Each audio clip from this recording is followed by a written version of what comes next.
রিশার বাসিন্দা বিএসএফ জওয়ান পাক রেঞ্জার্সের হাতে আটক পূর্ণম কুমার সাউ। নানা টালবাহানা করেও তাকে ছাড়ছে না পাকিস্তান। এবার কাঁটা দিয়ে কাঁটা তোলার পালা। এবার বিএসএফ এর হাতে পাকড়াও পাক রেঞ্জার। শনিবার রাজস্থানের ফোর্ট আব্বাসে জালে পাক রেঞ্জার সীমান্ত পেরিয়ে ভারতে ঢুকে পড়ায় আটক পাক রেঞ্জার।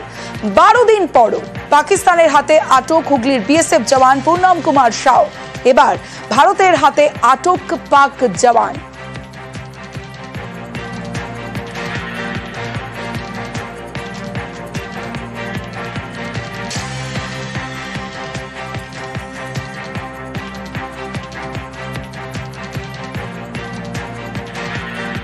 একটা মিউচুয়াল এক্সচেঞ্জের মধ্যে বিএসএফ এর লোক যে সোলজারটা চলে গেছে ওই পারে তাকে ছাড়তে বাধ্য হবে। একটা হোয়াইট ফ্ল্যাগ মিটিং হয়, সেখানে দুপক্ষই বসে, এখনো ওয়ার শুরু হয়নি সেইভাবে, তো তাকে এক্সচেঞ্জ করা এটা একটা প্রথা থেকেই থাকে, অনেকবার হয়। এটা বর্ডার এরিয়াজে ভুলবশত অনেকে ক্রস করে নেয়। বিএসএফ এর সিনিয়র অফিসিয়াল আর রেঞ্জারদের সিনিয়র অফিসিয়ালের সাথে যে কোনো জায়গায় একটা হবে, দুদিক থেকে ইনফরমেশন চলে যাবে, তাদেরকে রিলিজ করা হবে। ফিরে আসাটা কিছুটাই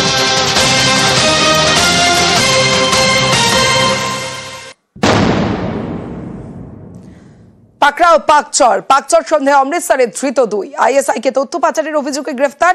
পাক গোয়েন্দাদের সঙ্গে ধৃতদের যোগ। সেনা ক্যান্টনমেন্টের ছবি পাচারের অভিযোগ। অমৃতসরের বায়ুসেনা ঘাঁটির ছবিও পাচার। অমৃতসর পুলিশের জালে 2 পাকচর। অমৃতসর থেকে ধৃত ফলকশের মসিহা এবং सूरज मसीहा। बल्लड़वाल गांव है, वहां के 2 इंडिविजुअल्स ये जो पाकिस्तान इंटेलिजेंस ऑपरेटिव्स PIOs को इंफॉर्मेशन शेयर कर रहे हैं सेंसिटिव एस्टैब्लिशमेंट्स की। ये जो 2 इंडिविजुअल्स हैं फलकशेर मसीह और सूरज मसीह, इनको हमने राउंड अप किया कल।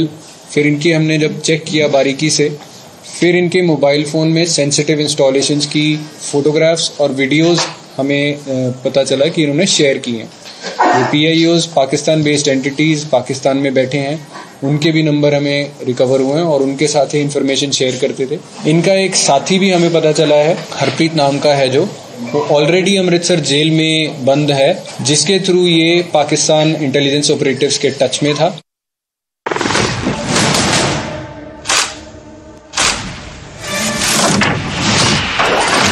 आजमाने की कोशिश की, फिर तो जवाब भी उतना ही प्रचंड मिला।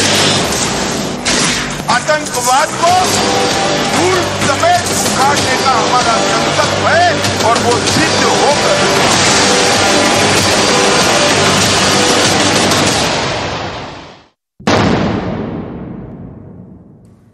জেলা থেকে সরাসরিতে এবার অন্যান্য খবরের দিকে নজর রাখবো। চাকরিহারাদের পাশে থাকার বার্তা দিয়েছিল রাজ্য।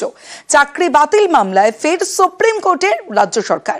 26,000 চাকরি বাতিলে রায় পুনর্বিবেচনার আর্জি। সুপ্রিম কোর্টের রিভিউ পিটিশন রাজ্যের রায় পুনর্বিবেচনার আর্জি রাজ্য এবং স্কুল সার্ভিস কমিশনের। 8 মে মামলার শুনানির সম্ভাবনা। প্রধান বিচারপতির বেঞ্চে মামলার শুনানির সম্ভাবনা রয়েছে। 3রা এপ্রিল SSC-তে 26,000 চাকরি বাতিলের নির্দেশ দেয় সুপ্রিম কোর্ট।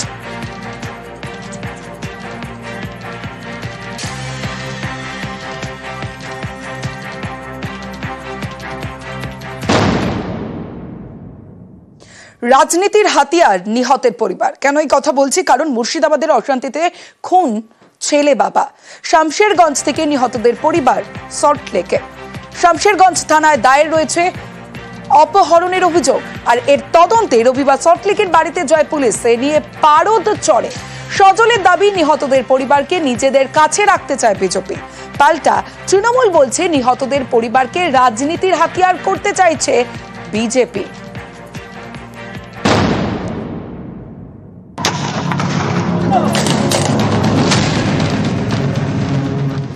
ওয়াকফ আইনের প্রতিবাদের নামে তাণ্ডব।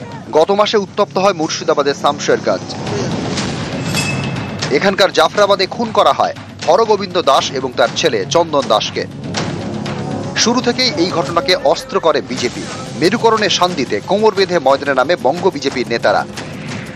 এবার নিহতদের পরিবারকে নিজেদের কাছে রাখতে চায় পদ্ম শিবির।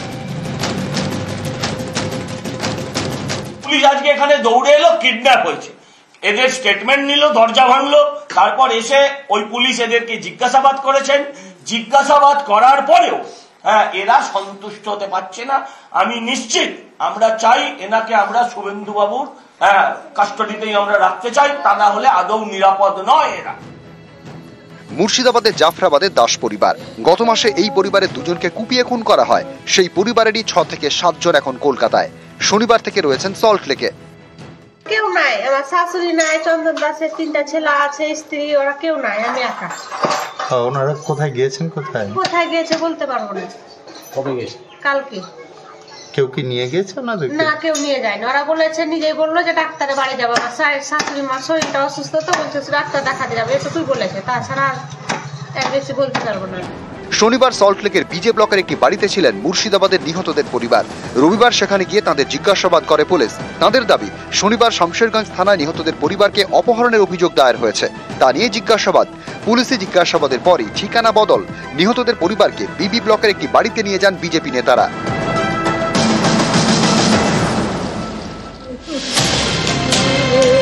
মুর্শিদাবাদের নিহতদের পরিবারকে আর্থিক সাহায্য করতে চায় রাজ্য সরকার। তারা সেটা নিতে অস্বীকার করেন। সেই পরিবারকে আর্থিক সাহায্য করেন শুভেন্দু অধিকারী। তখন থেকেই শামশেরগঞ্জের নিহতদের পরিবারকে নিয়ে আসরে বিজেপি। তৃণমূলের দাবি, মুর্শিদাবাদের অশান্তিকে প্রথম থেকেই অস্ত্র করতে চাইছে গেরুয়া শিবির, চাইছে ধর্মীয় মেরুকরণে শান দিতে। এবার নিহতদের পরিবারকেও তারা রাজনীতির হাতিয়ার করতে চাইছে। সোমবার মুখ্যমন্ত্রীর মুর্শিদাবাদে যাওয়ার কথা। তিনি যাতে নিহতদের পরিবারের সঙ্গে দেখা করতে না পারেন, তাই তাদের সল্টলেকের বাড়িতে রেখে দিয়েছে বিজেপি। এখানেই শেষ নয়, ঠিক মুখ্যমন্ত্রীর মুর্শিদাবাদ সফরের আগেই এই ইস্যুতে কেন্দ্রকে রিপোর্ট দিয়েছেন রাজ্যপাল। মৃতের পরিবার যারা ওখানকার আই উইটনেস ছিলেন, তারা তো সব থেকে বেশি সহযোগিতা করবেন এই তদন্তে। তারা সরে থাকবেন কেন, কিংবা বিজেপি তাদের সরিয়ে রাখবে কেন, কি উদ্দেশ্যে? আমার প্রশ্ন, বিজেপি কি ভয় পাচ্ছে যে পুলিশ তাদেরকে যদি জিজ্ঞেস করে কারা ছিল, কি হয়েছিল ইত্যাদি, তদন্তে যেটা দরকার, তাহলে বিজেপির কিছু লোকের নাম উঠে আসবে? তাই জন্যই কি বিজেপি তাদেরকে সরিয়ে রাখার চেষ্টা করছে? মুখ্যমন্ত্রীর সঙ্গে দেখা করতে দেবেন না, এটা একটা হতে পারে, কিংবা নিজেদের ষড়যন্ত্র ফাঁস হয়ে যাবে। যার পরিবারের মানুষ খুন হয়েছে, তার আদালতে যাওয়ার অধিকার নেই, বিচার পাওয়ার অধিকার নেই, বিচার চাওয়ার অধিকার নেই। মুখ্যমন্ত্রী কি করবেন? সত্য বাক্য ওখানে শুনিয়ে আসবেন, কবিতা বলে দিয়ে চলে আসবেন, সমস্যার সমাধান হয়ে যাবে। যে পরিবার মারা গেছে তাদের অপরাধ কি ছিল? তাদের একমাত্র অপরাধ ছিল তারা হিন্দু, সেই জন্য তারা বিচার চাইতে এসছে। এবার পুলিশ তাদের আক্রমণ করছে।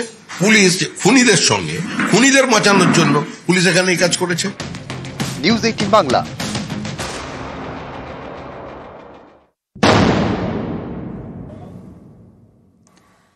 রাজ্যপালের রিপোর্ট বিতর্ক। মুর্শিদাবাদে অশান্তি, পরিস্থিতি খারাপের দিকে গেলে রাষ্ট্রপতি শাসনের সুপারিশ রাজ্যপালের। স্বরাষ্ট্র মন্ত্রকের রিপোর্ট রাজ্যপাল সিভি আনন্দ বোসের। আর এ নিয়ে তরজায় তৃণমূল বিজেপি।